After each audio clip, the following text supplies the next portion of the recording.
Salam sejahtera bagi kita semua. Kami mahasiswa dan mahasiswa dari Universitas Medan Area, jurusan akuntansi semester 6. Kami dari kelompok 9 membuat video pembelajaran mengenai penilaian saham. Adapun tujuan video pembelajaran ini untuk memenuhi tugas mata kuliah manajemen investasi dan portofolio dengan dosen pengampu Ibu Fitriani Tobing, SE MSI. Sebelum kami memulai presentasi kami, ada baiknya kami memperkenalkan anggota kelompok kami terlebih dahulu. Saya sendiri Agnesia Nurat, Dora Berliana Boru Ginting, Milenium Gunawan Silitonga, Miwin Silaban.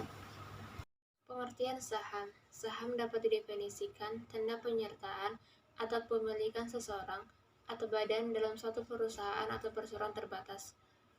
Wujud saham adalah selembar kertas yang menerangkan bahwa pemilik kertas tersebut adalah pemilik perusahaan yang menerbitkan surat berharga tersebut.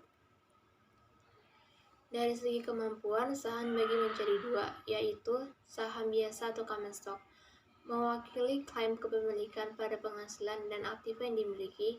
Perusahaan pemegang saham biasa memiliki kewajiban yang terbatas. Artinya, jika perusahaan bangkrut, kerugian maksimum yang ditanggung oleh pemegang saham adalah sebesar investasi pada saham tersebut. Kedua, saham preferred atau preferred stock.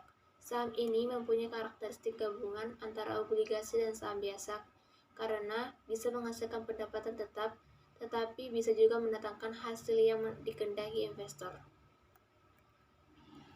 Tujuan penilaian saham. Tujuan penilaian saham adalah untuk memberikan gambaran pada manajemen atau estimasi nilai saham suatu perusahaan yang akan digunakan sebagai rujukan manajemen sebagai pertimbangan kebijakan atas saham perusahaan bersangkutan. 3 jenis nilai dari saham. 1. Nilai buku atau book value. Nilai buku ialah nilai aset yang tersisa setelah dikurangi kewajiban perusahaan jika dibagikan. Nilai buku per lembar sama dengan total ekuitas dibagi jumlah saham beredar. Kedua, nilai pasar. Nilai pasar merupakan harga yang dibentuk oleh permintaan dan penawaran saham di pasar modal atau disebut juga dengan harga pasar sekunder. Yang ketiga adalah nilai ekstrinsi. Nilai ekstrinsi adalah nilai saham yang menentukan harga wajar suatu saham agar saham tersebut mencerminkan nilai saham sebenarnya sehingga tidak terlalu mahal.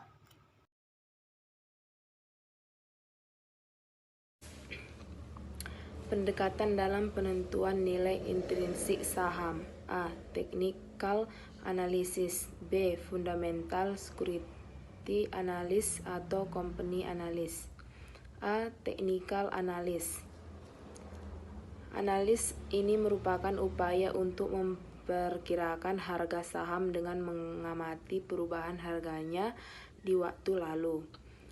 Alat analis pada analisis teknikal adalah didasarkan pada grafik atau chart sehingga para penganut aliran ini sering disebut chartist analyst. Teknikal percaya bahwa gerakan saham akan mengikuti pola head and shoulders atau kepala dan bahu. A. Seorang analis percaya bahwa suatu saham berada di titik A, akan memutuskan membeli dan menahan dalam jangka pendek untuk memperoleh capital gains. B. Jika suatu saham berada di titik B, maka ia akan menjualnya karena diperkirakan harganya akan turun. Di situ juga terdapat di slide ke-7 ada satu gambar. Analisis teknikal juga percaya bahwa gerakan harga saham akan mengikuti pola triple top. Mereka berpendapat bahwa suatu saham setelah melalui 3 puncak harga, maka saham tersebut akan jatuh harganya. Jadi apabila seorang analisis yang menemukan bahwa suatu saham telah menempuh 3 kali harga tinggi, maka saham tersebut harus dijual. Gambarnya seperti di atas. Analisis fundamental. Analisis harga saham yang berdasarkan pada data yang berasal dari keuangan perusahaan. Misalnya laba, dividen, penjualan. Ada 2 pendekatan dalam analisis fundamental. 1.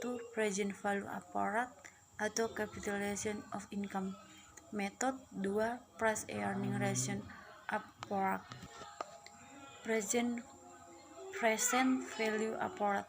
Pendekatan ini didasarkan pada argumen bahwa nilai dari suatu perusahaan tergantung dari prospek perusahaan tersebut di masa data, dan prospek ini merupakan kemampuan perusahaan untuk menghasilkan aliran kas di masa depan.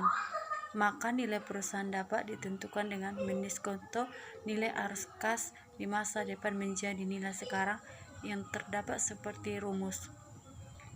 Alternatif arus kas adalah arus dividen yang diterima oleh investor. Alternatif arus kas adalah arus dividen yang diterima oleh investor. Jika investor yang membeli saham biasanya bermaksud menyimpan saham tersebut sampai waktu tertentu, maka harga saham atau nilai saham dapat dihitung dengan model diskonto sebagai berikut. Pendekatan Price Earning Ratio atau PER. PER sama dengan harga saham per EPS. Rasio ini menunjukkan berapa besar investor menilai harga dari saham terhadap kelipatan dari earning. Selain itu, dalam peningkatan saham penting diketahui dividen yield serta capital gains yield. Dividen yield sama dengan DI per P0. Capital gains yield sama dengan PI per P0 atau per P0. Tingkat keuntungan yang disyaratkan calon pembeli tergantung pada tingkat risiko saham tersebut. Semakin tinggi risiko saham, semakin tinggi tingkat keuntungan yang disyaratkan. KI sama dengan KRF tambah KM kurang KRF kali BI. KI adalah tingkat keuntungan yang disyaratkan pada saham. KRF sama dengan suku bunga bebas risiko.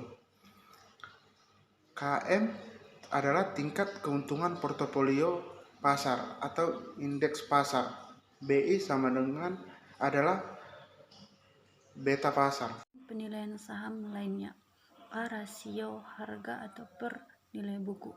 Hubungan antara harga pasar dan nilai buku per lembar saham dapat dipakai untuk menentukan nilai saham, karena secara teoritis nilai pasar suatu saham harus mencerminkan nilai bukunya. B. Rasio harga atau aliran kas. Pendekatan ini mendasarkan diri pada aliran kas perusahaan, bukannya earning perusahaan. C. Economic Value Added atau EVA.